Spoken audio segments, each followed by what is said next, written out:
सालों ख़वातीन और हज़रात, welcome back to another episode of thought behind things. आज की कॉन्वर्सेशन बहुत सारी ऐसी दरमियान में आती है, बट आज की भी एक ऐसी है जो कि कम्प्लीटली इंग्लिश में होगी, क्योंकि जो मेरे गेस्ट हैं, जो मेरी गेस्ट हैं, she is not a Pakistani but is working for one of the biggest Pakistani companies. थोड़ा सा इनके बारे में अगर मैं आपको बताऊँ, तो she is originally from Croatia. She is working as the chief people's officer at National Foods. अब नेशनल फूड्स एक ऐसी चीज़ है जो कि आप सब ने कहीं ना कहीं देखी हुई है। you've interacted with it, you've consumed it, लेकिन वो इतनी effortlessly पाकिस्तानी है कि ज़्यादा उसके बारे में लोग सोचते भी नहीं हैं। मैं जब यहाँ पर दुबई में आया तो I found out every store had national foods, और जो स्केल है, जो साइज़ है, it's absolutely phenomenal. They have a global footprint, they have a huge export market as well, and particularly क्योंकि मैं recently export के ऊपर बहुत ज़्यादा फोकस भी कर रहा हूँ, मैं उसको देख भी रहा हूँ, so I was curious to see कि अगर एक पाकिस्तानी कंपनी अपनी ग्लोबल फुटप्रिंट बनाती है, वो जा कर के पूरी दुनिया में एक्सपोर्ट करती है, so what does that look like, what does that mean, and for that we have इवाना बायामिक from National Foods, the Chief People's Officer. Thank you so much for being part of the show. Thank you for having me today. I hope I pronounced the name correctly. Well, living in Dubai, I can tell you 5 different pronunciations. I'll take this one. In reality, it's Bajamic. Bajamic, nice. So I'll start off with just trying to understand, what do you do? What's the role? Tell me a little bit about what you're up to at National Foods. I don't lead through the title. I believe I lead much better without one. And why is that? Because for me, what really matters is the way I show up, right? It's the intent that I bring to the environment of National Foods, is the trust I'm trying to build, right? With my team, with my colleagues, with the shareholders, and ultimately the impact that I'm going to create regardless of hierarchy. Now, having said that, of course, I'll go back to the question you asked, and what is that job all about? So there are 2 functions under my leadership today. One is people, or traditionally known as HR, and the other one, more recent one, is called corporate reputation. So what does it mean in its core? It means that my day-to-day, whatever I do, it's about taking care of a human and reputational core of the company. That is, part of every conversation I have with people. That is the way we want to lead people's experiences in National. How do we create that sense of belonging, right? How do we give people meaningful reasons to join us, to stay with us? And ultimately, how do we create those moments that matter? For me, that's what people side is all about. On the reputational side, it is how do we make sure we communicate consistently with the right intent, right? And how do we drive that trust, again, internally and externally? And it's actually funny. I just want to share a quick anecdote with you, because I have a daughter. She just turned 6, and approximately 6 months ago at her school, they started inviting parents, right, to talk about their professions. And I love to be part of that community. I go to the school a lot. This time around, I wasn't even invited. And she came home and she said, "Look, Mommy, I've been to your offices. I know you're working on laptop. You're buying stuff on laptop. But what is that you really do, right?" And I tried to explain her in a very simple language. And she looked at me and she's like, "Why you cannot have a normal job like all other parents?" I said, "What do you mean?" And then she tells me, this mom has a beauty salon. This dad is a personal trainer, doctor, whatever that is, right? And you have such a weird job, I cannot even understand. So I think that in a nutshell explains what I do every day. Historically, you've had a career in HR before you came to National Foods. Is the current role similar to or an extension of HR? Because again, it's a fairly new role, at least the way that you sort of title it, or National Foods titles it. Is it an extension of HR? It's a core of HR, okay, right? So people is a name that we use in National Foods for the HR function, right? And then corporate reputation would be a standalone, separate function. And the reason why I've been given, a very humble opportunity of leading both is because for me, the corporate reputation pillar starts with the proper communication, right? You cannot drive the engagement internally or externally without the proper communication. You cannot drive the culture you want to drive. So it was just, again, very unique and very lucky opportunity for me to expand that scope. outside of HR as well. Makes sense. How long have you been with National Foods? It's been 2.5 years. And it's funny because I still say I'm fairly new, but that's actually not the case anymore. Makes sense. Tell me a little bit about the history of National Foods. And again, most Pakistanis, they interact with at least one aspect of the company, whether it's achar, whether it's some sort of a sauce or a ketchup. But it's interesting. I actually, when we were setting this up, I actually messaged a few friends of mine and I asked them, what do you know about the company? And they said they named all the products, but they don't really know a lot about what's happening behind the scenes. And so tell me a little bit about the history of the company and the current scale of operations. So I will start by saying that NFL has a beautiful history of almost 55 years. So it was established back in 1970 by two partners, two families who are not related, two partners, family Majid and family Hasan. And today it's led by the second generation of both families. It is a publicly listed, so I'm not going to share with you all the boring statistics, but I do want to share with you the most recent developments and kind of the focus areas as we speak of the organization. So looking only, in the first 9 months of this year, we grew only, this year of around 17% in terms of net sales, and that's both our local business and international business. What's very unique is that we are covering 40 plus countries in the world through our exports, with a focus, of course, understandably so, on GCC, Canada, US, UK, because of a large diaspora. But what's very exciting, and one of the reasons why I've been invited to join the organization, it's still very difficult for people, right, to connect my face to National Foods, is because in our international arena, we are not talking only about diaspora. For anyone who's not a foodie as much as I am, and who's who doesn't have this as a part of their everyday, the demand and the love in the markets for the ethnic food is incredible. And what does it mean? It means that our potential consumer range increased. We are talking today about open-minded foodies. We are talking people who are well-traveled, who like to experiment with things.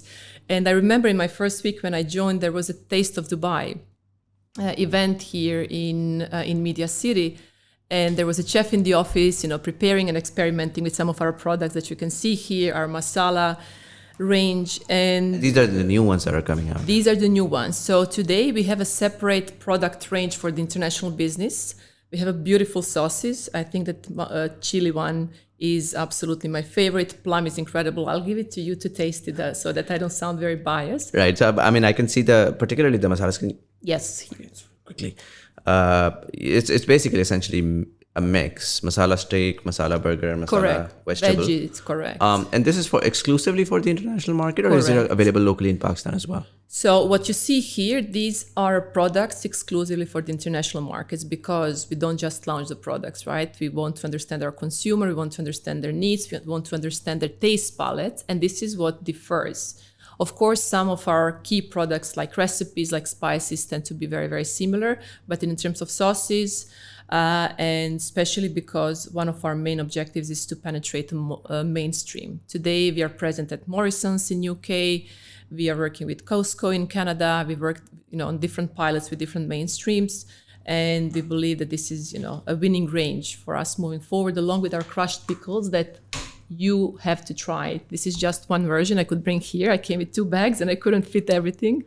Nice. But just want to give the opportunity to everyone to try it and to speak for themselves. No, the crushed pickle, that's a house favorite that we have here. In terms of the chili garlic and the red chili sauce, these are two, because chili garlic is, whenever I travel all over the world, there are certain staple things from Pakistan. There's tea. The Pakistani tea has a particular flavor.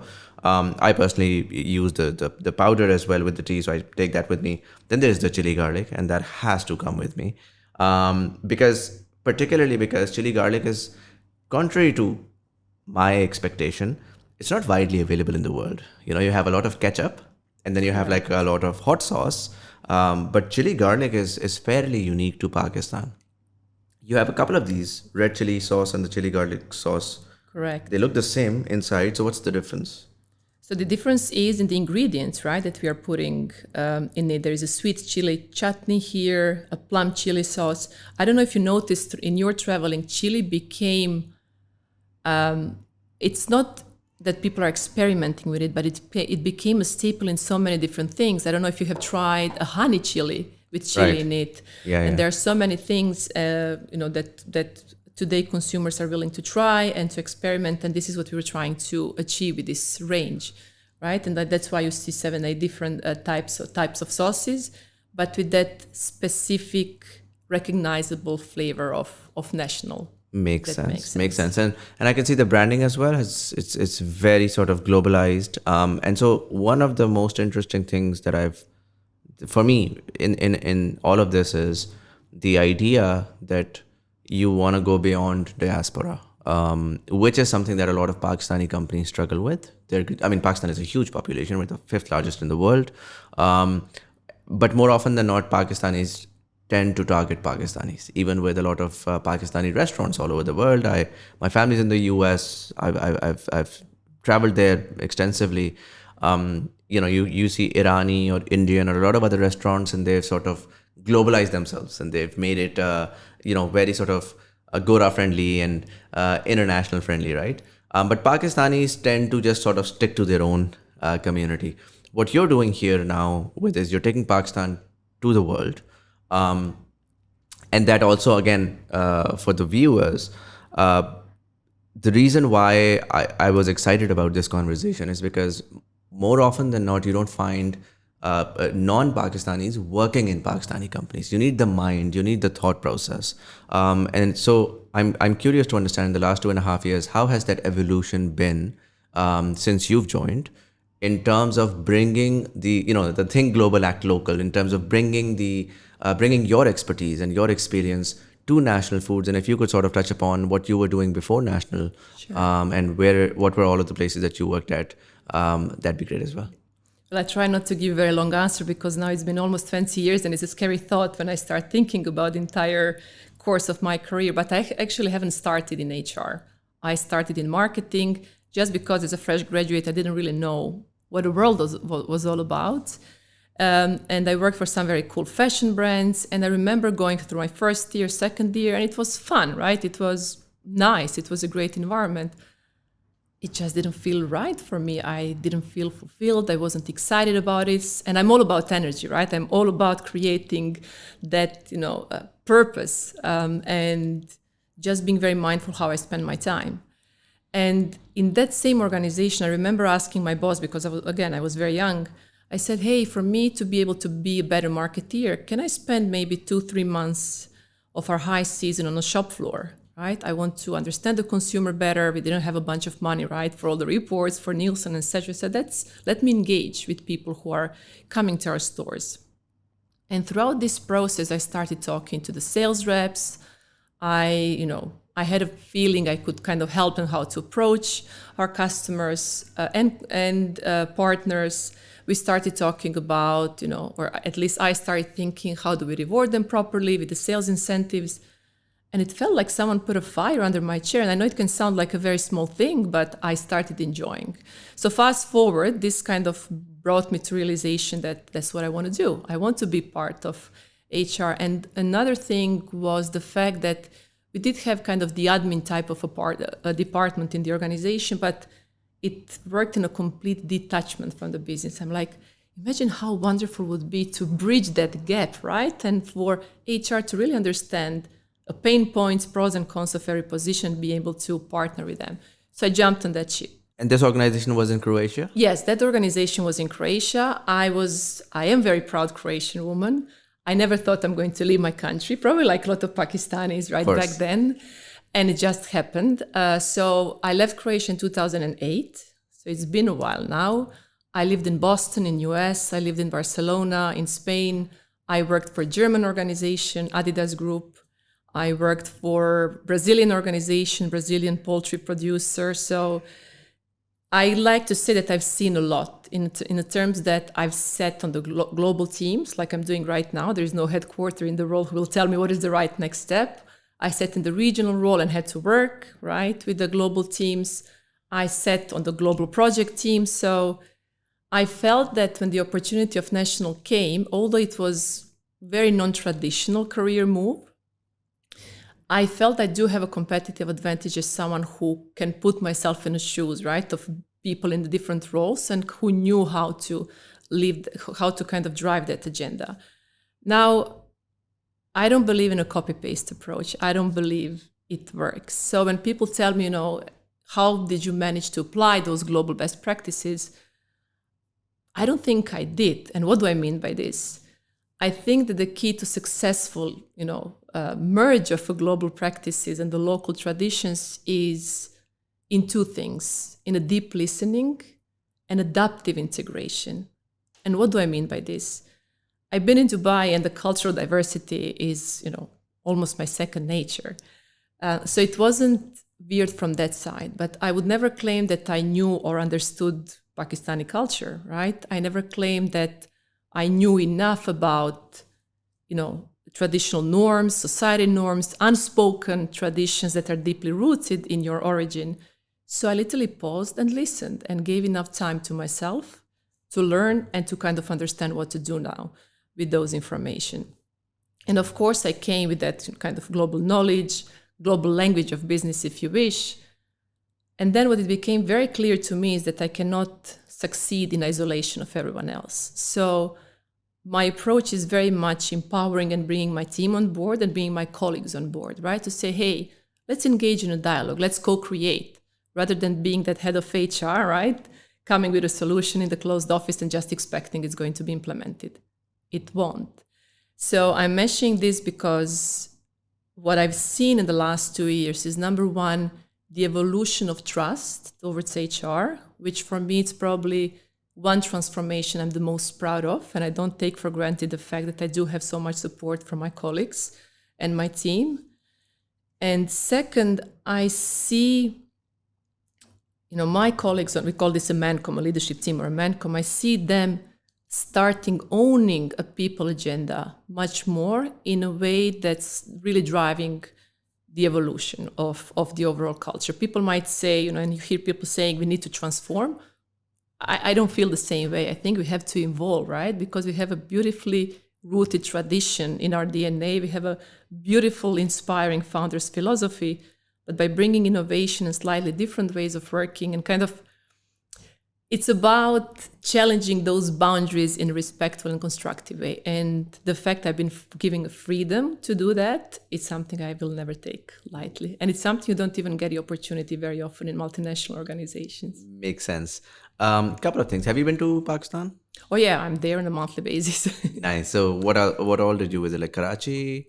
Our head offices are in Karachi, but we also have the newest beautiful state-of-art factory in Faisalabad. Not sure if I'm pronouncing it completely correctly. You're actually pronouncing it quite well. Thank you. People would be pleasantly surprised. And we have factories in Port Qasim and Nooriabad, where our salt factory is. Nice. So you visited all of these Absolutely. different places as well. Absolutely. I'm curious. You mentioned transformation, and mostly when people use those terms in corporate or MNCs, they're generally looking at digital transformation, or they're looking at restructuring the way that the organization sort of works. With HR, I'm curious, what would transformation mean, particularly in the context of globalizing the organization? Yeah. And then I'll follow that up with, I'm trying to understand how you found the talent from Pakistan, particularly. I mean, obviously you're looking at a lot of global talent as well, but for the talent that is in Pakistan, what has your experience been in terms of your own experience in other organizations? And it's important to mention here, the other organizations were huge, right? So the Brazilian poultry company, my understanding is that had like over 100,000 people working there. Correct. Adidas is Adidas, everybody knows that. So in a lot of ways, compared to that, this is more of a startup environment, and you're basically building or creating the structures for the next phase of growth. So what was your experience with the local talent? Oh, there are so many things I want to share this because it's really exciting. But let me just start by saying that I am at a stage of my career, and 2 years ago when I was making this decision, I was at a stage of my career that for me, the name of the organization didn't matter as much as when I was, a young intern.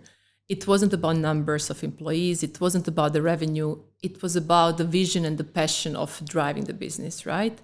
And something that really stood out for me when I got interviewed by my boss today and the CEO, Mr. Abrar Hasan.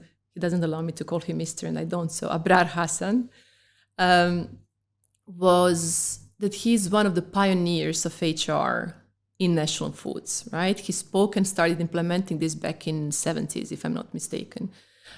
So, I knew I'm joining the organization, which is going to invite HR on the decision-making table. Whether we are going to keep that position or not, it depends on us or on me in this case, right? But that trust and that invite has been there, right? So it's a beautiful starting point. I think, traditionally HR is still in a lot of organizations in Pakistan and globally seen as a support function, right? We come into the room, a decision is already made, and I'm very, very proud to say that's not the case in Pakistan. First of all, what I would like people to understand, and I want to drive them a bit through my experience. I remember, again, making the decision whether to join and make that, take a leap of faith, I guess. I went to visit our head office in Karachi. I went to visit our factories. And I remember, and I didn't know what to expect, right? I haven't worked in Karachi before. I visited the north part of the country through my friends. They were getting married and I had a blast, right? Visiting there, but it's a very different purpose. And I remember entering, the office premises. And my first thought, I'll never forget that moment, was if I didn't know I was in Karachi National Foods, this could be any organization in the world, right? In terms of very contemporary working environment, in terms of systems, in terms of tools. So that was kind of that first perception. Going a bit through onboarding, you start talking to people, etc. As I mentioned before, the initial challenge that I wasn't even feeling, uncomfortable about was the statement that people didn't have a lot of trust in HR. And I think that came from the fact that historically HR was having a head of a police, which for me doesn't make any sense, right? I mean, ultimately, the core of this function is to be a co-driver of the strategy. And someone asked me in the very early days, what does it mean, right? What are you talking about? What is this, theory you're describing? And I try to take a very simple example and, let's talk about a process of workforce planning. There's a business strategy. These are positions that you need to fill. You can do it in two ways, right? You can say, okay, give me a job description, I'll go to the market, I'll bring a candidate and that's it. We can actually sit with the business and genuinely want to understand what they're trying to do.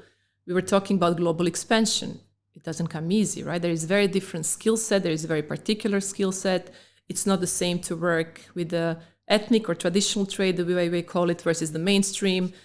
We had to look into the structure. Is it a future-proof? Do we have the basics for growth? So it's not really a supportive function. It's called strategy, right? So I was joking with my colleagues. I always say that HR is not a thing we do. It's a thing that runs our business, right? So I still feel that there is a lot of responsibility in the hands of us as the HR professionals.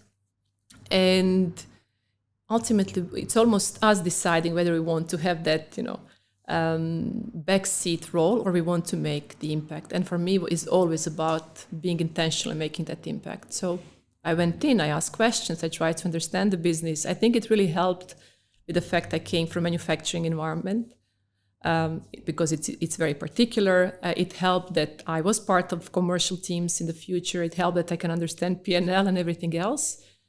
But I think what again makes such a huge difference is that authenticity in the approach, right? So I really try to humanize HR and encourage, people to be a bit more courageous with speaking up the truth. And again, I was given a space, and I think that was absolutely a key here. Makes sense. You mentioned HR being a support function. That's fascinating because in Pakistan, and this is something that I've personally experienced as well, there are a lot of small and medium enterprise companies, anywhere between 50 to 500 people.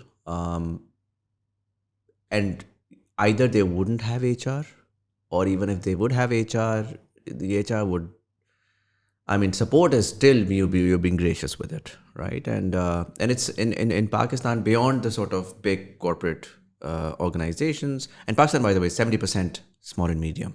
And it's a huge country. Again, I'll repeat that. You have 250 million people. You have 5 million people entering the workforce every year. And you have to sort of create jobs for them. People are what drive Pakistan and what will drive Pakistan.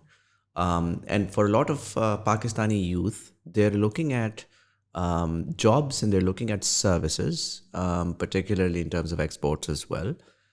And so the raw material then ends up becoming humans, right? And how well you're able to educate them and how well you're able to train them, and how much can you facilitate maximum productivity. And this last particular statement is where I see a lot of conflict in Pakistan, where organizations want a certain benchmark of productivity, and the talent more often than not fails to deliver it. And so because there is that conflict, they're both fighting each other. And for me, that's it's a curious thing for me, because if someone is not performing, there is a process of learning and development that you can impart and have them perform. It shouldn't be that complicated, but I understand humans are complicated. So again, the first thing I want to understand is, what was your experience exclusively with the Pakistani talent? What were some of the, let's say, the weaknesses, the things that in your experience were present in global talent that you found missing in the Pakistani talent? And then tie that up for me with how you were able to create an environment or processes of learning and development to sort of inculcate in a systematic manner the global benchmarks of how people should sort of function within the learning and development at National Foods.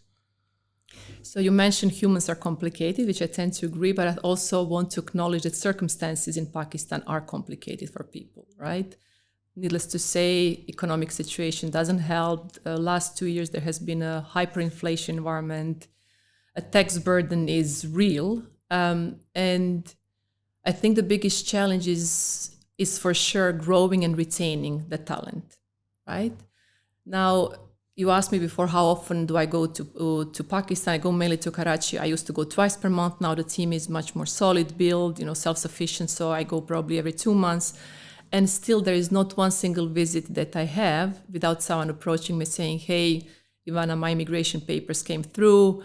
I'm taking my family, be it to Canada, to US, to Australia. Sometimes it's whatever comes first, right? And obviously it creates a lot of frustration. It's actually a bittersweet feeling because you're kind of happy for the individual who's getting the opportunity for what he or she thinks is going to be a better life, but you don't want to lose that individual you kind of invested the efforts in. And my team comes and not complains, right? But just expresses their frustrations. And I always say that it's not a unique situation for National Foods. It's a situation that every single organization is experiencing. So I still don't want to take a back seat saying, hey, well, that's our reality and there is nothing we can do about it. Because we can, right? And we did.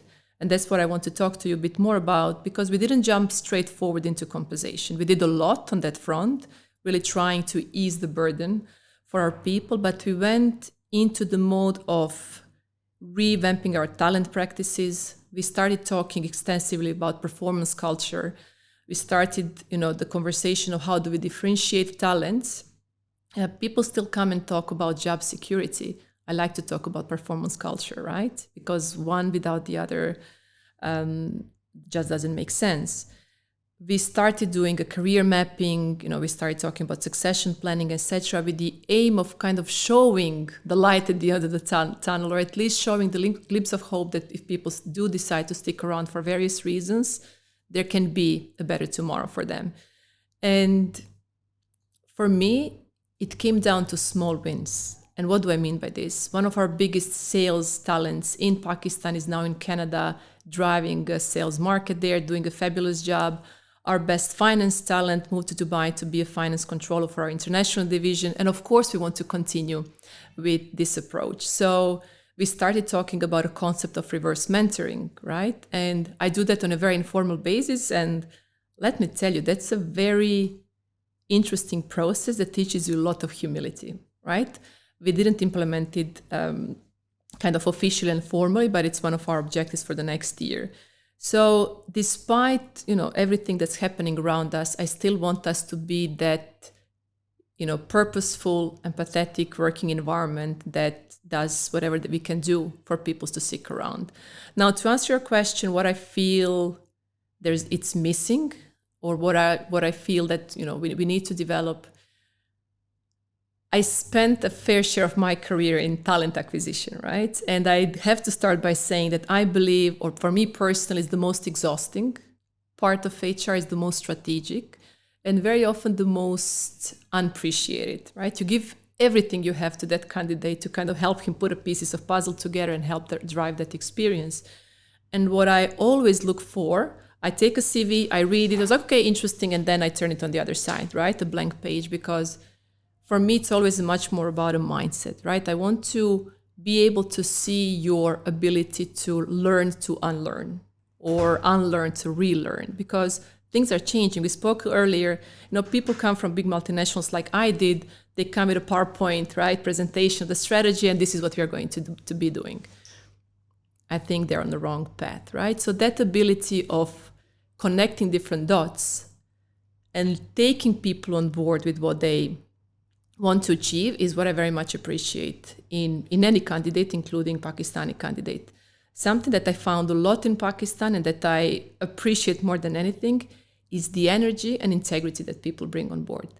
I always like to say skills you teach, right? I love mentoring young generations when there is the right mindset. So for me, I cannot teach a hungerness, right, for the results. I cannot teach a value alignment. I cannot teach a genuine care. And that's what I want to see. On the flip side, and I'm not sure if it's only for Pakistan because I'm so Pakistani focused, but one thing that for me is missing more and more is that ability to pause from time to time, right? Sometimes we are like a hamsters, right, in that little wheel, and we are doing things that historically we are used to do. And I think sometimes it's just extremely important to pause, to relook, to see, are we doing too much? Are we on the right track? Do we have to readjust, etc.? Why? Because it also then brings me to my next point where, being able to tell a very compelling story with all loose ends being kind of tightened and being met is a very important skill nowadays, right? And what do I mean by this? When you talk to people in the organization or candidates in the market, they all talk about innovation, right? Digital transformation, product, processes, which is beautiful. But when you ask them about tangible experience, or you ask them to do that in their field, there is still a lot of discomfort. I don't think it's about resistance purely. I don't think that people don't want to do it, but we do need to teach them how to do it overall. So again, like everything else in life, I like to do things slightly different, which basically means when I talk to young Pakistanis or people for leadership positions, because that's what I'm exposed much more nowadays. For me, it's not about what you know, what you have done so far only, but it's about the way you think. It's about the way you've been growing and you would want to continue growing. How do you lead in the times of uncertainty, right? Any kind of rigidity in the approach, I think it's going to come back as a boomerang and we'll be in trouble. Makes sense. How would you compare Croatia, where you grew up, to Pakistan? Well, unfortunately, equally or similar challenges, right? Croatia, first of all, is a very small country, right? We're talking about population of 4.5 million people. So it's like a suburb in Karachi, but with a huge brain drain, right? So that's a problem number one. Problem number two is economic situation. People are leaving because there isn't enough job, there isn't enough growth mindset. There's a lot of pressure on the cost of living. If I tell you that, the prices of properties in Dubai are cheaper than the property in my hometown Split. Are you serious? I am that serious. I tried. I tried. Again, from the cultural perspective, it's very different, right? It's a different religion, it's a different climate, etc. But what I see as a main similarity and why I feel I grew into loving Pakistani people and that entire environment became my second home is that, the way people accept you with the open heart, the way they make you feel safe, the way they want to make you feel a part of the broader organization. I didn't expect that. I thought I'm going to be met with a lot of resistance, and that hasn't been the case at all. At all. Interesting. And football helps. Interesting. You mentioned quite a few things. I actually made notes here as well. You mentioned energy and integrity that you found in the talent. You also mentioned that particularly a lot of younger people need to really think about pausing and having the sort of patience and the sort of reflection mindset where just because they're spending that time does not mean that time being spent or the effort being spent is actually productive for themselves as well in their career development. And I'm seeing this a lot, and I don't blame people as well because, like you mentioned, the economic situation is such that people are there's a lot of anxiety, and so you see a lot of people hustling and trying to do 5 different things and failing at all of them rather than doing one thing and being able to do that properly. I also see a lot of people wanting immediate reward for whatever they're doing, and so they find it difficult to invest. And investment, mostly people think in terms of money, but quite often you invest your time and energies and efforts for long-term gain, which I feel like a lot of younger people don't really think about in terms of, okay, we'll put in the effort today, and then maybe in a decade from now, in terms of our career, comfort, risk, there's going to be a lot of reward around that. I want to understand, again, the major challenges. You've mentioned the good things, and this is not to nitpick and say, oh, there are so many bad things. Every talent all over the world has certain weaknesses. It's not to identify that these are bad things, it's to identify what can be improved. And so in that context, if I were to ask you, and I've asked a lot of people in the services sector, what is stopping Pakistani talent from being global? And the things that they mentioned, for example, are sort of discipline. They wouldn't come on time. Our work ethic. There's a very different work ethic in Pakistan. There's a very different understanding of what different statements and commitments mean. And then when you tie that up with global talent or global opportunities, people, particularly in the Western markets, get confused. So in terms of your experience, very different culture, coming into Pakistan, getting all those commitments, getting all those experiences, what were some of the major weaknesses that you felt could be improved in Pakistani talent? So I'll just go back to my previous statement that I do feel that the ability of understanding the big picture, right, and the ability of connecting the dots, how whatever I do reflects on the outcome is still not there. Maybe that's because we are not teaching well enough, right? Or maybe what I'm trying to say is that there's a learning for us there. Also, what I do feel is that we need to embrace and accept differences of the new generations, right? You were mentioning discipline, you were mentioning different expectations. Today we have around 22% of Generation Z on board. We have around 15% on the other spectrum, right, of Generation X.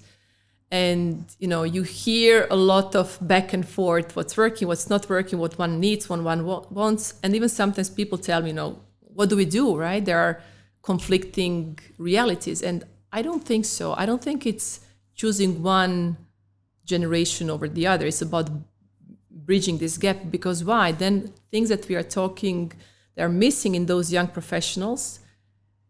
They're asking for the purpose, right? They're asking for inclusivity. They're asking for visibility. So yes, you can say, when I started my career, I didn't dream about presenting to the leadership team, or I didn't dream about being exposed to the board, but that's what I want today. Is it right to say that's not okay, right? Is it right to say, how dare they? That's going to be the case. That's not going to change. I think that the time of people joining the organization and sticking for 10 years or 15 years, they're all gone. And quite frankly, I don't even think that's so bad, right? Because you need to learn, you need to evolve, you need to see different environments. So I cannot actually say that we see a huge challenge, like things of discipline or similar, but we do see a challenge of, people belonging to different types of functions or different line managers where that culture is not necessarily reflective of what the culture of organization is. And I want to share one very interesting story that happened first day in National Foods. It was 1st of January. I joined 1st of Jan 2023. Actually, it was 2nd because 1st was Sunday.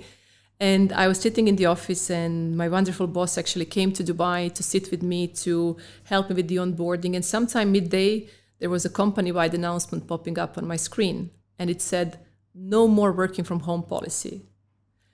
And my heart skipped a beat for a second because we had those conversations throughout the recruitment process. He knew what I stand for, etc. And I almost went all in with my, well-prepared speech, why that's not possible. And was like, it's your first job, right, at work. You would like to have a work the day after as well.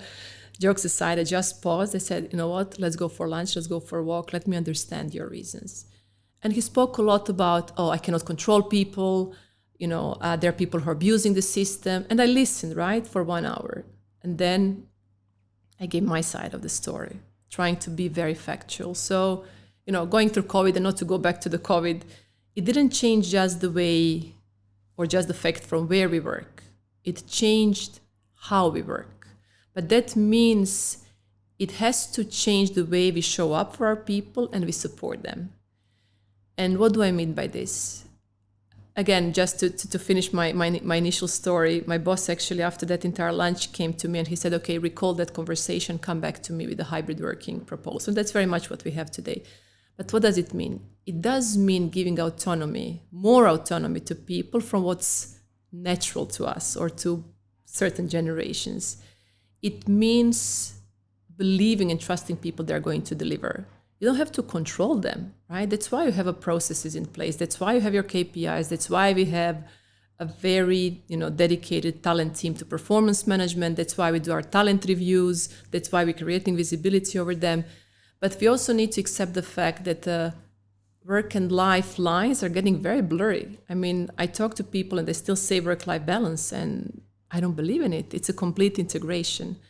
And of course, it's not easy for everyone. So my point is, I think when you don't start with this narrative of, I need to control you, I need to owe you, but it's much more of the empathetic way of leading the organization, I think people react better, right?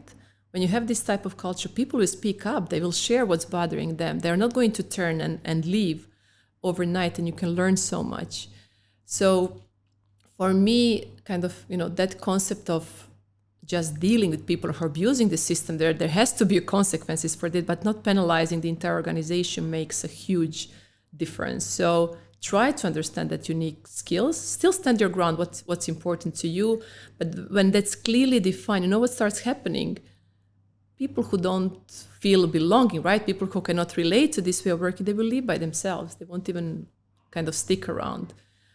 So I don't think it's one thing that's generally missing, but I think, again, and we have results of engagement survey, we have results of focus groups, and not to go into all HR corporate stuff, we are in a very good place from that perspective. And, it's something that I want to continue building on because it is and it will continue being our competitive advantage. Instead of pointing finger, take responsibility for what you can change. Yeah, that's fascinating for a few reasons. But just to start off with, legacy companies in Pakistan, generally they're called, in the local language, they're called Seth companies, right? And the idea is that you have a businessman or two whose probably grandfather started a company, and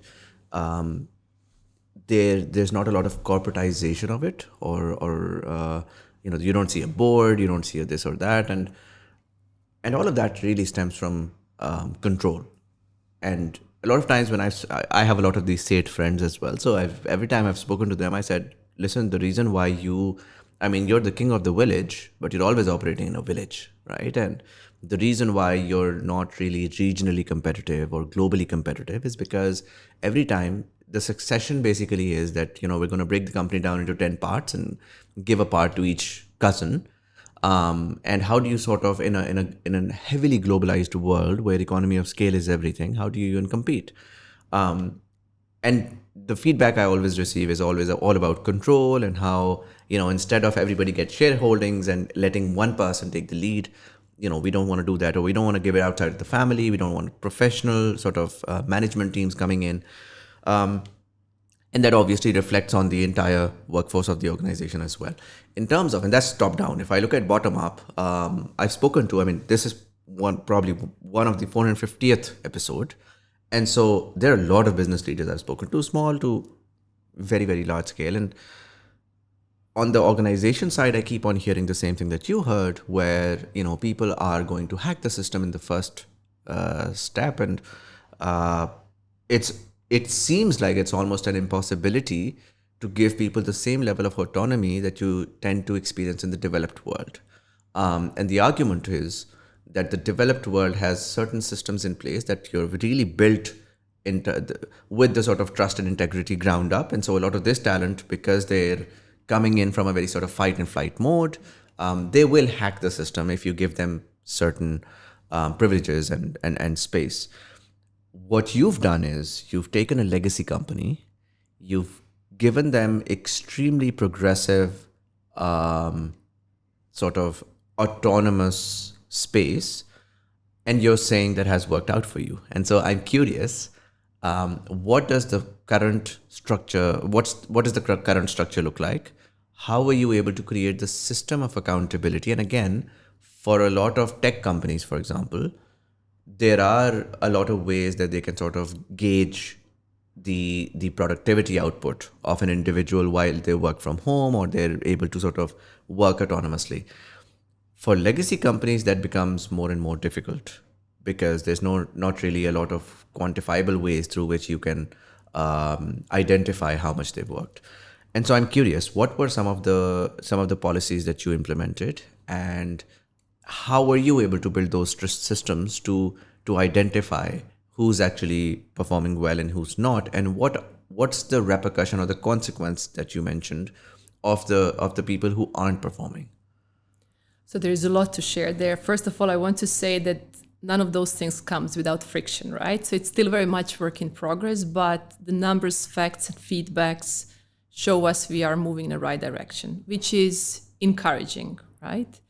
I think it's a never-ending story. This work will never just stop.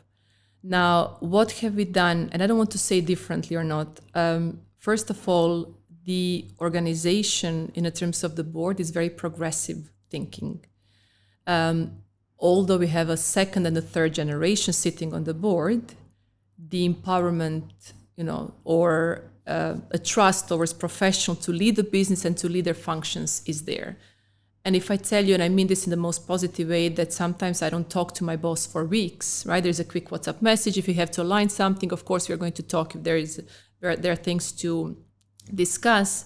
But what the entire organization knows is if he starts getting actively involved in certain areas, it means there is a problem there, right? So it's almost a very good news for him not to have to get involved. So that empowering and trusting leadership style from the top is something that helps tremendously.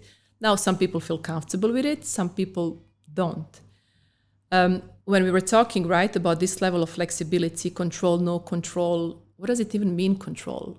People sitting from 8 to 5 or 9 to 6, doesn't matter, clocking in and out. That doesn't mean anything, right? It, quite frankly, never meant anything apart from tick the box of, you're meeting my policy. I think that, first of all, every single employee of National Foods in the back office positions has a KPIs, right? Those KPIs are set at the beginning of the year. A line manager is supposed to have a frequent conversation, a culture of feedback. It's under the progress, I would dare to say. It's not something that comes natural to people. It's something that we as a people function still very much facilitate through mid-year. In the middle of the year, we do something which we call talent review process. This is to see where people sit against our skill set, to see where could they progress in terms of next career steps, to see if there is a potential, there is none, who are those key players, etc. Once a line manager completes the entire evaluation of their team, we come together as a leadership team in the process which is called calibration. And every year it's equally interesting process. I remember my first one in National Foods, and I think this is probably where there was a bit of shock in comparison with the global organizations, where their performance culture was a bit more present.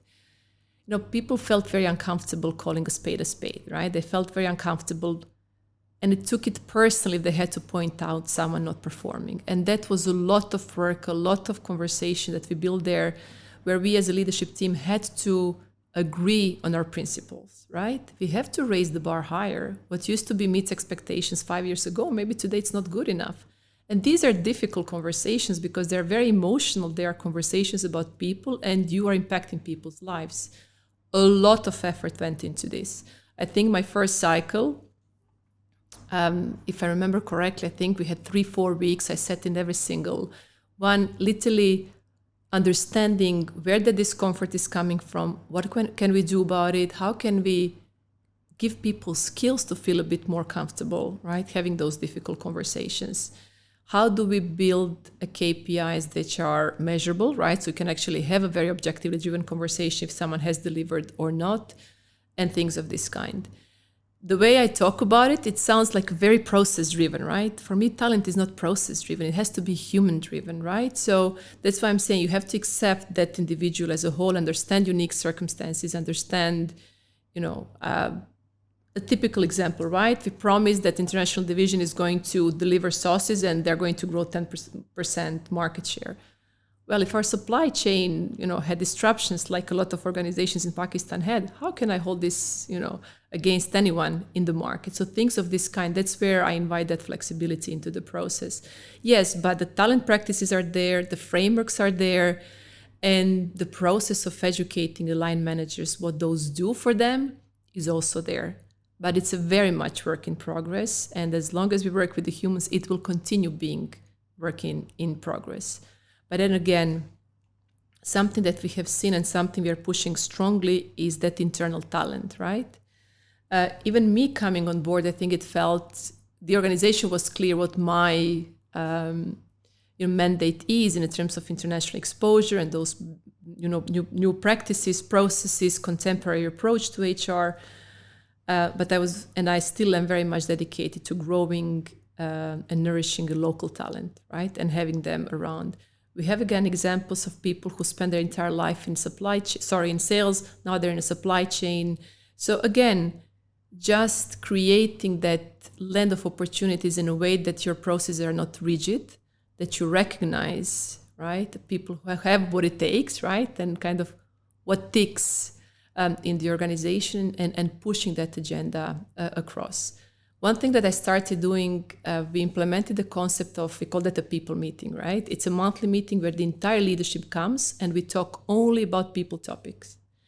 And I remember in one of the early stages, one of my team members told me, but Ivana, you are overly transparent with them, right? You're sharing too much. I said, that's okay, right? That's who I am as a leader. If I get a feedback from them that is really too much, I'll back out. But I want to bring a not controversial topic in terms of, I want to bring our challenges. We as HR, we don't own people, right? We are facilitators of the culture in total. But this, we all need to understand on the individual basis and the leadership basis, we all own, the culture of the organization. So I do come to my Mencom team. I do show, bad facts, not such a nice truth. I do expose problems because I need us to attack those problems together. Again, I don't want to be that leader who works in isolation. And I do feel, right, that, again, created additional layer of trust of saying, okay, we can actually, when we have a problem, I can use as my thinking buddy. I can, I can speak to you in confidence and try to create a better environment overall. Are we there yet?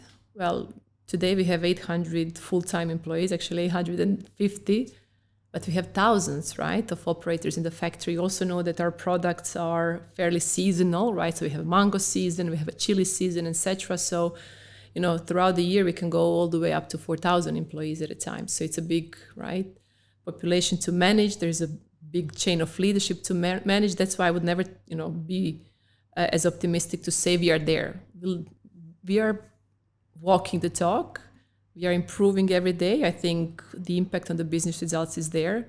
Today, and I don't want to talk about, again, matrices and numbers, but there's a clear correlation between engagement and productivity and profitability and the turnover rate that tends to be very expensive, etc. So everyone who kind of really wants to accept new ways of working, if you wish, can easily educate themselves. Makes sense. And you spoke about, again, you've continuously spoken about how it's a work in progress and you're working very closely with the organization. I mean, it's 850 people. That's a big number to manage.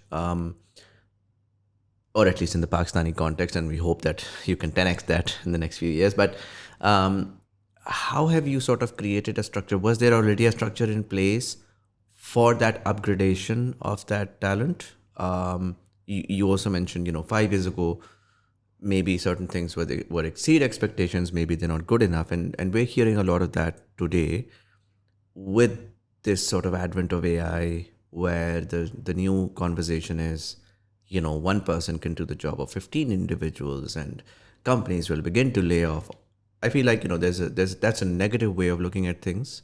The positive way potentially could look like, how do we increase productivity using these new tools so much that we can actually grow the company, and instead of laying people off, we can actually overall grow the entire business.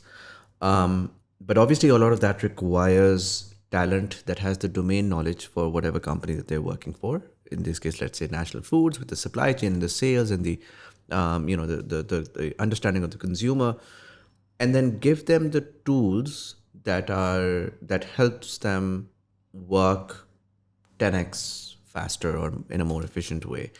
And for context, I mean, that could very well include, do you spend 4 hours on a presentation, or do you now use ChatGPT with Canva with 3 other tools and just sort of quickly create it? Do you actually crunch the numbers through some sort of a calculator, or do you actually integrate AI into your data systems and directly get reports very, very rapidly and create better, take better decisions? And so again, I want to understand how agile are the processes in the company now in terms of integrating new systems, particularly in the age of AI. First. Second, how do you see AI for legacy companies like yourself? Again, for a lot of tech companies, that's the first wave. They're seeing it, so on. But at some point, that wave is going to hit you as well. And then the third and most important is, what is the upskilling process or structure through which you're able to sort of facilitate individuals into learning some of those new tools, which they might be averse to, but actually it ends up being extremely useful for them and their growth. So to start with, we are at the very early stage of transforming the business from the perspective of that digital literacy. And why is that, and why am I saying this? Because you need to prepare your entire infrastructure to be able to build on. So we are in the process of, we actually implemented S/4HANA as our, kind of a foundation, and there is still work to be done on that level. We are actually having a new IT leader joining us now in June, with one of the key objectives of driving that transformation. So it is one of the strategic pillars, minds, initiatives, and something that the board expects and very much supports. Nowhere close to be ready and to really understand the universe of that change. Something that we started doing purely in people, and I think this is where my competitiveness kicks in. I used to play handball, so that sports mindset stayed with me. I said, okay, I actually want to be that first function who started working in it. So today we have a different solutions for talent acquisition processes. We are looking into different solutions of outsourcing all repetitive administrational type of things. We are looking into, a chat box in our factories. How do we cater towards such a big population there? How do we make all those repetitive processes very easily accessible? So that's a starting point, because it's safe, it's learning by doing, and it's a process of becoming more comfortable for bigger things. And I think that's the healthy way in the organization like ours. So that's number one. Number two, a big portion of our L&D efforts moving forward is related to AI. And this links directly into what I believe and what I see. You hear a lot of people complaining, right? People or kids at school using AI, or people writing emails using AI. can continue fighting it for as long as we want. That's not going to change. So for me, the question is, how do we educate the organization, the people, or the students at the schools, universities, of ethical usage, right, of those? This has to be complementary to each other. It's not competing against each other. And that's why, when I talk about the culture and leadership in general, that cannot be outsourced to AI. So what's the problem with outsourcing, whatever, presentation making, data analytics? That's incredible, right? How about we modernize our entire operations and manufacturing facilities with the new tools, new systems, etc., and we use the skill set, of those people into something else a bit more meaningful, long-term for them and their careers and their families. So I see, like everything else in life, the change is happening so fast. And that's why I said sometimes we just need to pause and understand what does it mean for us. And we are still kind of tapping into this space fairly shy, but I do see this becoming a much bigger, important aspect of national agenda moving forward. Makes sense. We're at the 1 hour mark. I'm going to sort of begin to wrap it up. But just a few questions. Pakistan historically has not have, is not big on female workforce. And that I feel like has really impacted the economic growth as well. You have obviously 50% of your population tends to be unproductive. And there are a lot of reasons for that, culture being one of them, safety, security. You don't have the tools and systems built in place for the cultural contextualization of what it means for the women to start working. Now, considering how the economy is evolving, yes, you can change the culture, you can tell people all about do this or that, but I feel like really when it comes to economics, that tends to be the biggest driver of changing people's behaviors. And so now you're actually seeing a lot more women willing to work simply because they just have to, because the double income households are becoming a thing. And so as a lot of women, there are a lot of different, I would say, problems associated with that, or challenges associated with that. The first being a lot of these women were not historically, they did not grow up with the idea that will actually be going in and working, and so they're not ready culturally to perform the same way that a lot of men would. And I'm not saying they're not as good. All I'm saying is they were designed different, at least a generation of them, as we're going through this transition. The other is obviously safety, security, and the sort of systems that are in place to facilitate them, and where I feel like you'll have to put in, or an organization will have to put in more effort to facilitate women entering the workforce. It's going to take a generation, and then it's going to be second nature, and everything's going to be fine. And so I'm curious, how important is diversity at National Foods? What are some of the steps that you guys have taken? And I keep on mentioning this in terms of safety, security, and facilitation of integrating women into the workforce.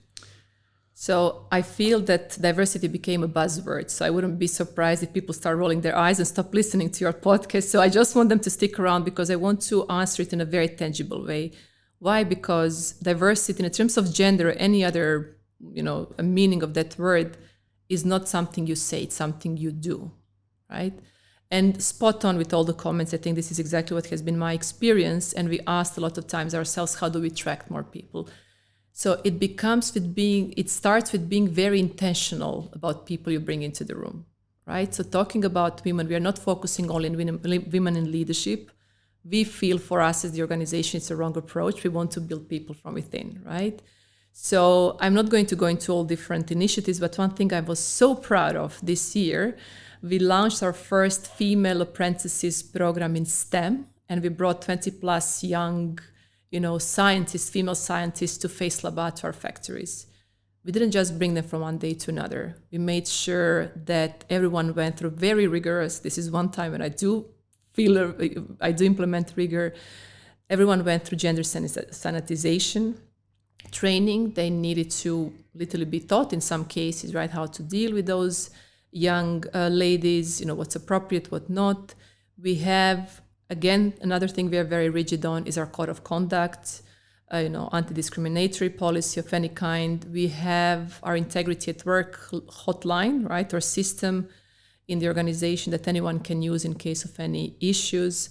Those ladies were welcomed by the CEO of the organization. He flew to Faisalabad, he sat around the table, and it was a very proud moment. He expected, or we actually all expected, I was connecting online because I was in Canada on the project, and we expected them to be maybe a bit quiet, right?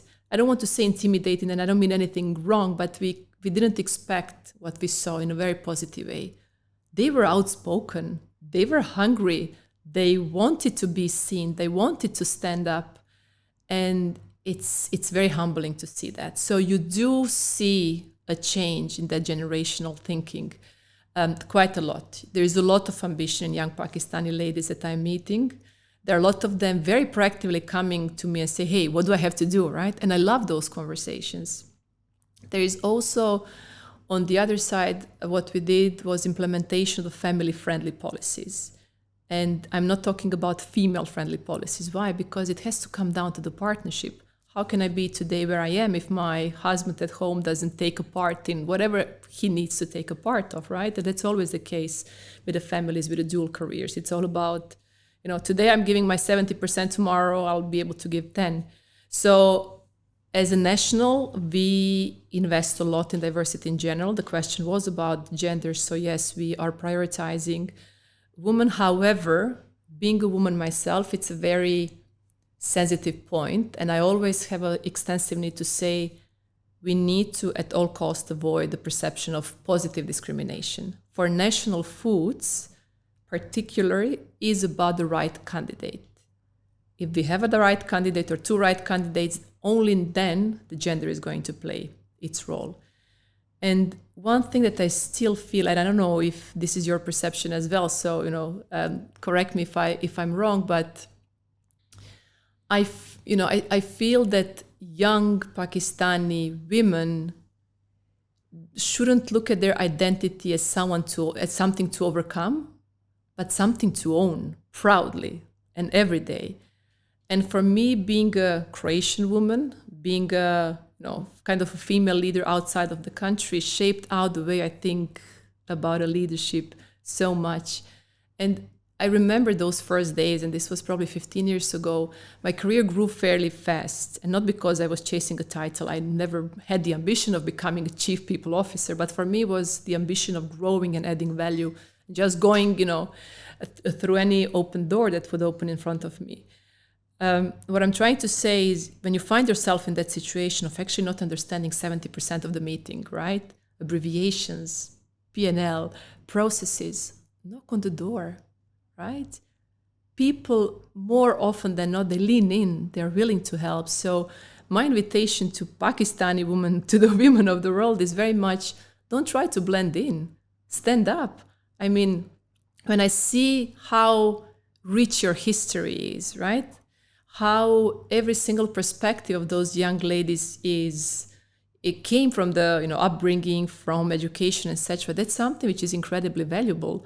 And I always tell them, occupy that space. Don't be shy. Why? Because I want your work to speak louder than your passport. And of course, there are biases. There will always going to be spoken, unspoken, conscious, unconscious. I actually remember when I came in Dubai 2010, I couldn't get a job interview for the first 6 months. I couldn't. If my life was depending on it, and I was getting increasingly worried, frustrated, you name it. And I sat down with the recruiter who became a very dear acquaintance of mine throughout this process. And I said, okay, what's wrong? Help me out. Because it's not that I failed at the interview and I could learn something, but I didn't get a chance. You know what he told me? He said, Ivana, is there a way for you to remove your surname from the CV? I said, is this your, family surname? I said, can you take your husband's? Or I said, no, this is my family surname. I said, but why should I remove it? And he tells me, because there is a certain perception people see Eastern European surname, right, on the CV. I was shocked. Apart from the fact geographically it's completely inaccurate, which really doesn't matter in this context, I didn't want to allow those biases to be louder than my voice, because that's how I felt that I was setting the tone for the generations to come. So, again, ladies, go in with the courage, go in with the open heart, open mindset, and take up that space in a respectful, constructive way. but there's nothing that's stopping. And being Croatian or being Pakistani or being any other nationality doesn't make you more valuable, because the global mindset is not about the place where you work, right? It's much more about the way you work. I sit in Dubai, the team is in Karachi, my boss is in Karachi or traveling the world, and it's working just fine. Makes sense.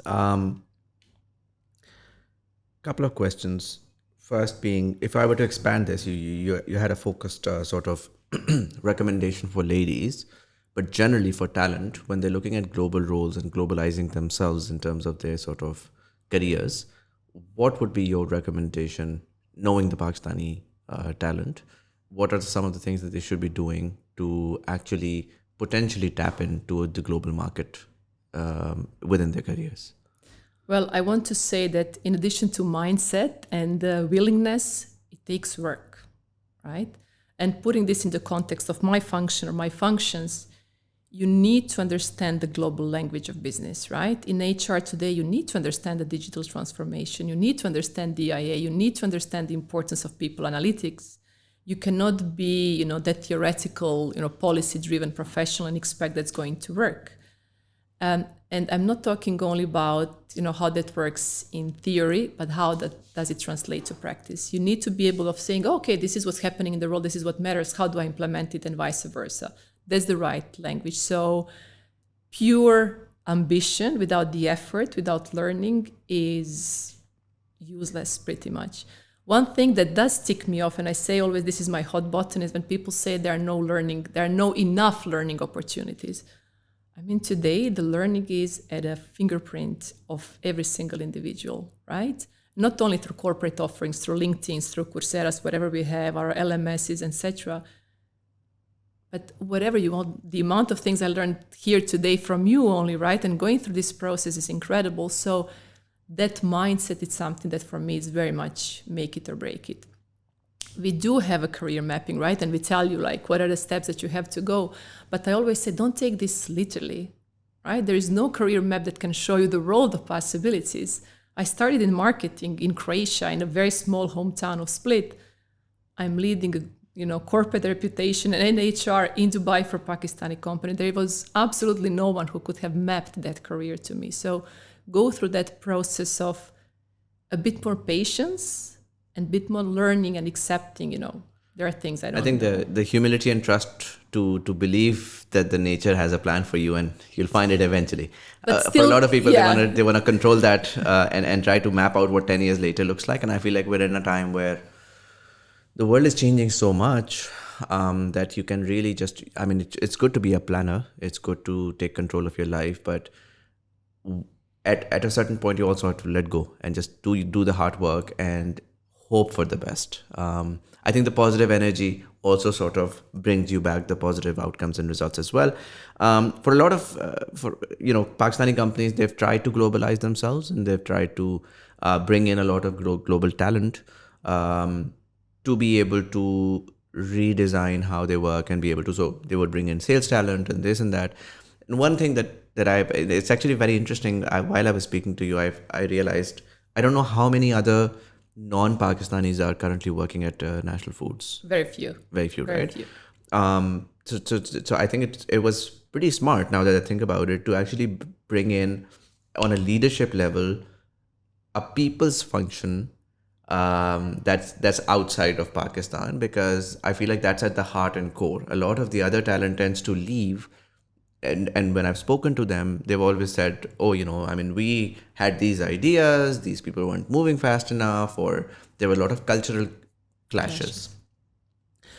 Whereas with HR and people's function, what you're doing is you're really, first of all, evolving the foundations and getting it ready for sort of the next tier, where you can actually bring in a lot of non-Pakistani talent in a lot of other functions, and they can globalize them individually. Is your experience the same? And if you were to recommend for wider Pakistani companies, whether they're MNC, whether they're small and medium, who are hungry to globalize themselves, again, particularly in the services domain, there's going to be a lot of, this my belief, there's going to be a lot of growth there. And Pakistan is now going towards an export-led economic policy. And so this is a major challenge for a lot of Pakistani companies in terms of how do we globalize ourselves? How do we tap into the global markets? How do we go for the sales and the marketing and growing the business on that level? Where should they be starting at, knowing your experience of the last 2.5 years? Well, I would be putting, myself in the foot if I don't say a people function, right? And interestingly enough, that's exactly how I joined National Foods. National Foods was working on the project on how the structure for the global expansion should look like with a HR consultancy, and they actually advised them that before they start putting anything in place to bring their a head of HR or global lead of HR to help them build that definition of how good looks like. That's how I actually got a call, right? And say, hey, would you be willing to help? I don't even want to tell you what my first recommendation is. So, but I don't think it's one size fits all. It never is. I think there is a very high importance of having an honest conversation on the ownership level or board level, how willing they are, right, to invite someone of a different opinion, different way of functioning, different way of speaking up into the organization. And I remember having my second, third round of interview with both chairman and the CEO of the organization. I told them, I said, look, I speak up, right, as a person, as the HR professional, respectfully, with a full alignment, but I do voice my opinions. I do talk about problems. I do have the extensive need of addressing the problems. And it's okay if you don't feel comfortable, but you need to think about it, right? I don't want to put you on the spot. You just need to tell me if you feel comfortable or not. It was obviously very encouraging. I wouldn't have joined, but you never know how that's going to look like in a reality. And sometimes those conversations are not straightforward.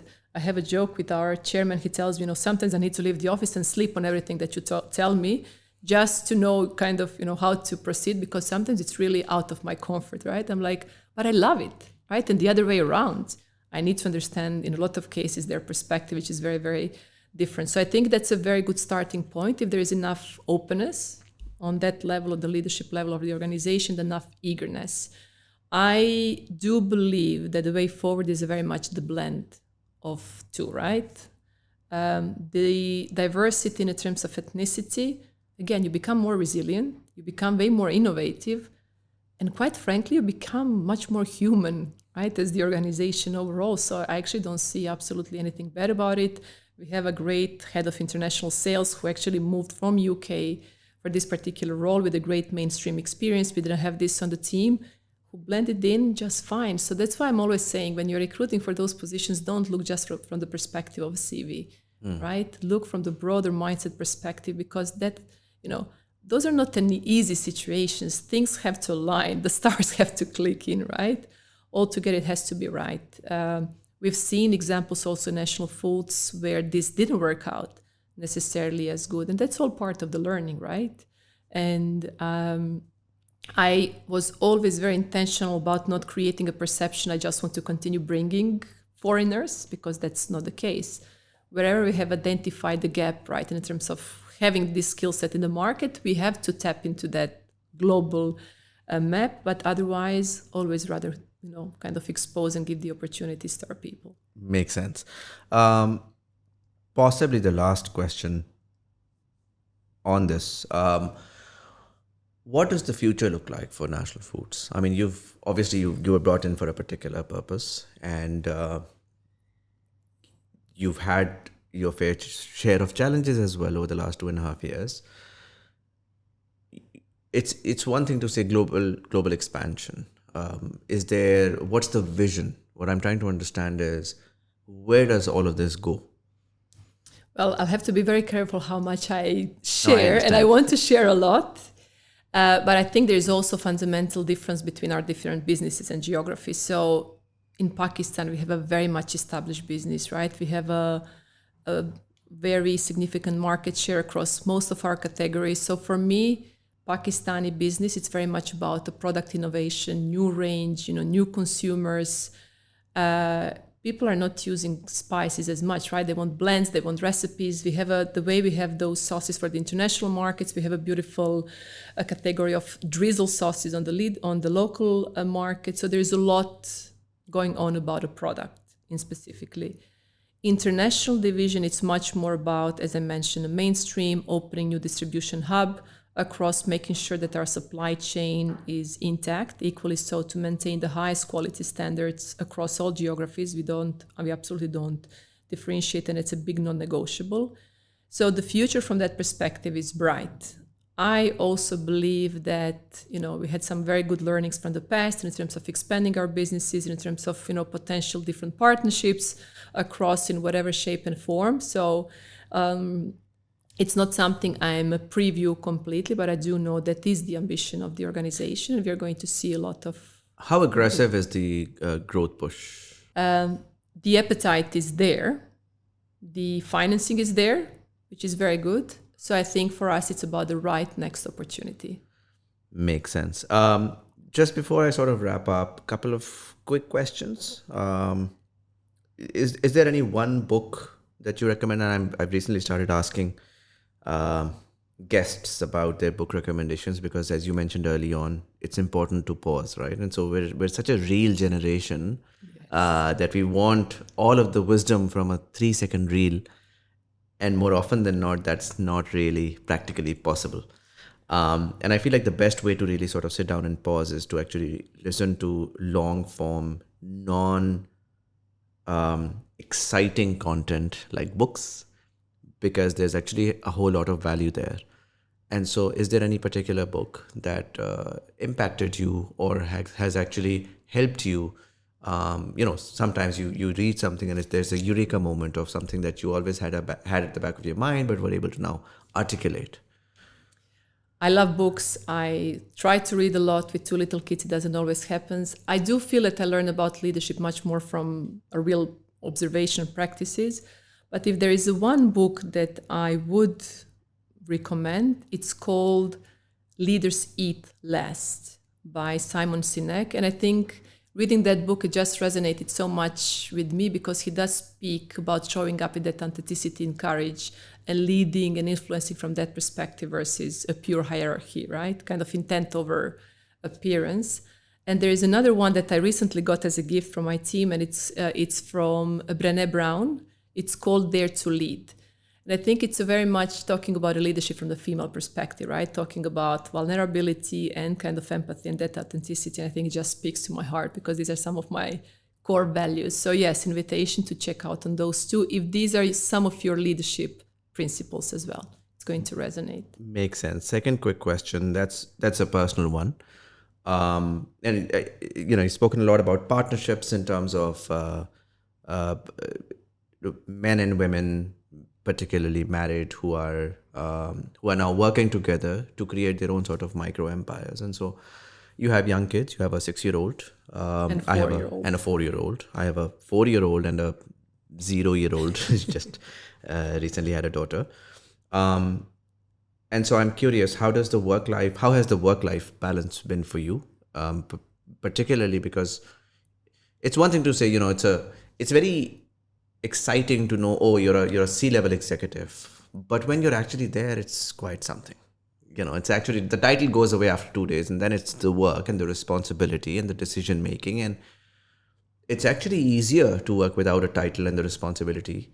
But when you have young kids and you've been able to get that position at a comparatively younger age, it's a nightmare, right? And so I work in a fairly, and me and my wife work in fairly high anxiety, high responsibility, high decision making environments, and sometimes it's just like, I because I don't have a boss, and a boss's boss, and I can't just sort of clock out at 5 and someone else has to deal with it. And so I have like a daughter who's crying, and then a son who's screaming, and then I have to also perform. And that's something that a lot of people don't realize. So I'm curious, how has your experience been, and what recommendation would you give for being young but in a high anxiety environment or a high decision making environment?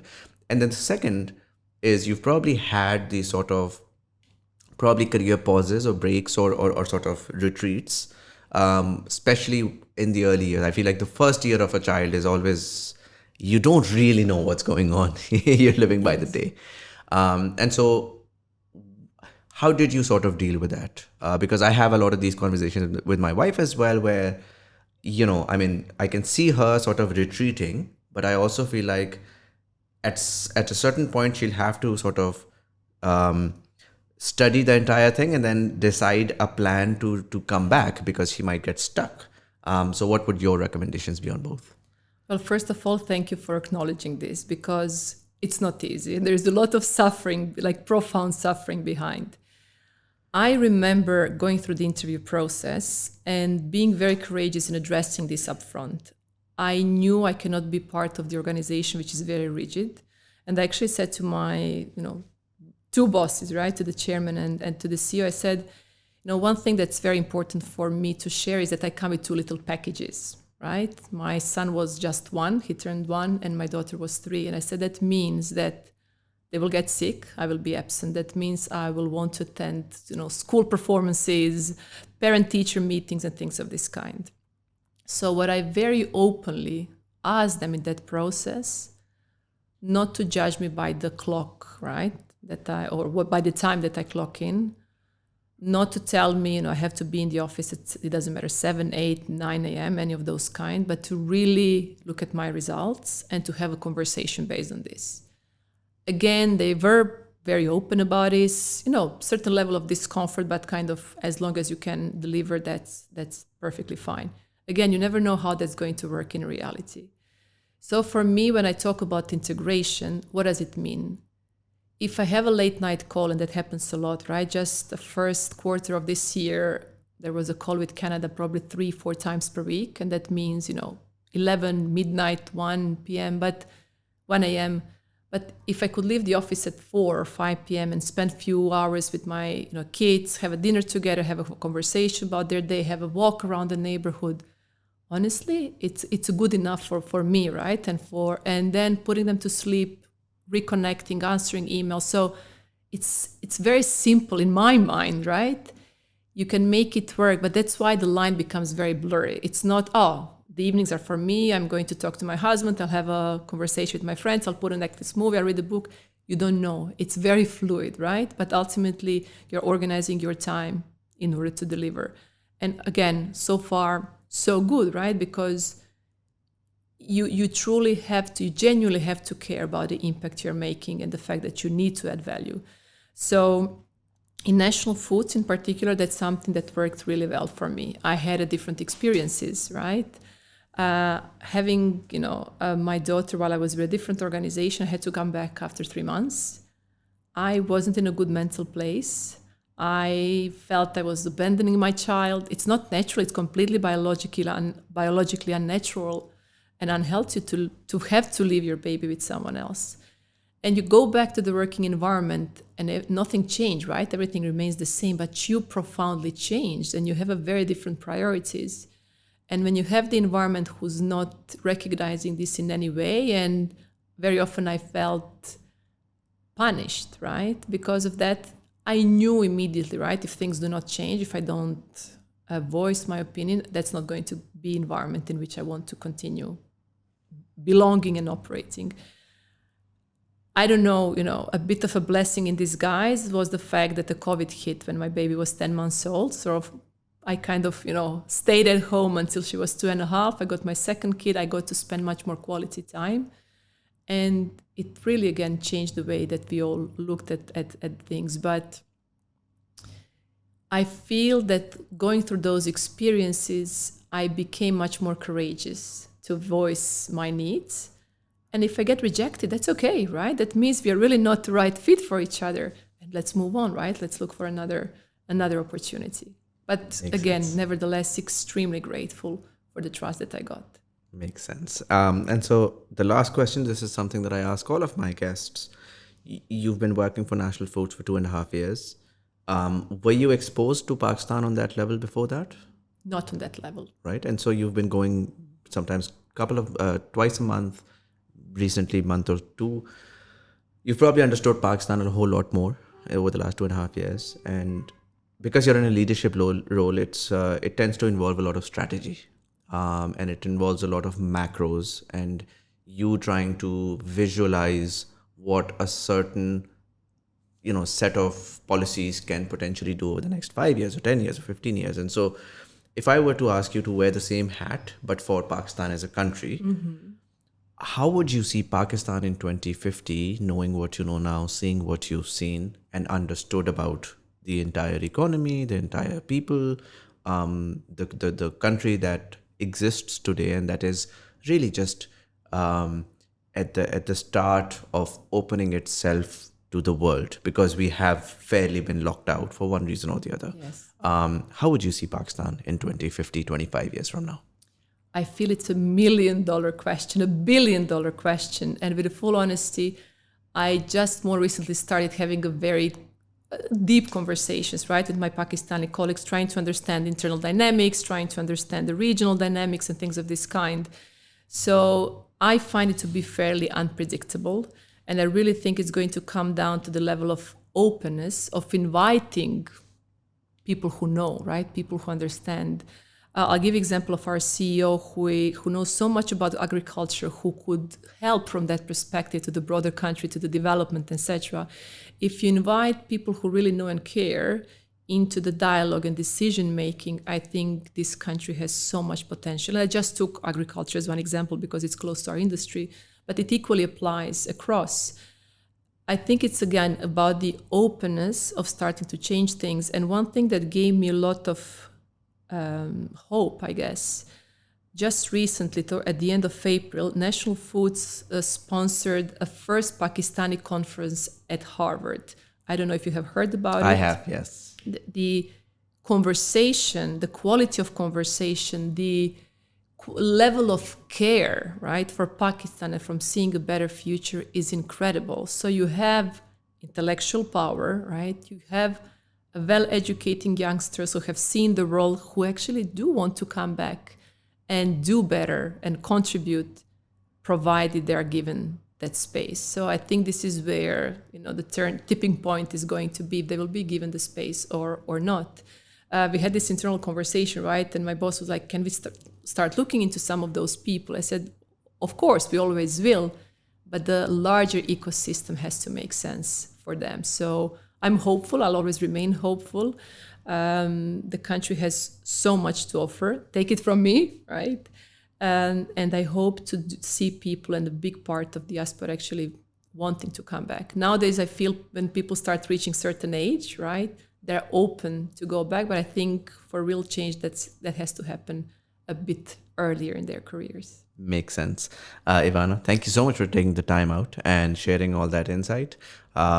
Again, this is a selfish thing as well, because it is close to my heart. It is close to Pakistan, but I hope you guys grow incredibly well, and I hope that you can fulfill all of and in fact, outshine the global ambitions that you have, because it helps national, but it also helps Pakistan. Thank you for all that you're doing, and thank you for taking the time out and sharing all that insight. And thank you for very warm wishes. We hope, we'll see each other 5-10 years down the line and we'll have a conversation on the results. Definitely sounds good. And for all of you guys, thank you so much for watching. अगर आपको ये episode पसंद आई और अपने दोस्तों के साथ ज़रूर share करिएगा. Let me know in the comment section below, is there any particular national product that you've used, that you've been in love with? Are there any areas of improvement that you think national should take in? As you can tell from the conversation, they're fairly progressive in terms of taking that feedback and trying to make themselves better as well. Would love to know your thoughts and comments in the comment section below. But nonetheless, this was Muzamil Hasan Zedi. You were watching Thought Behind Things. Thank you so much for watching, and I'll see you in the next one.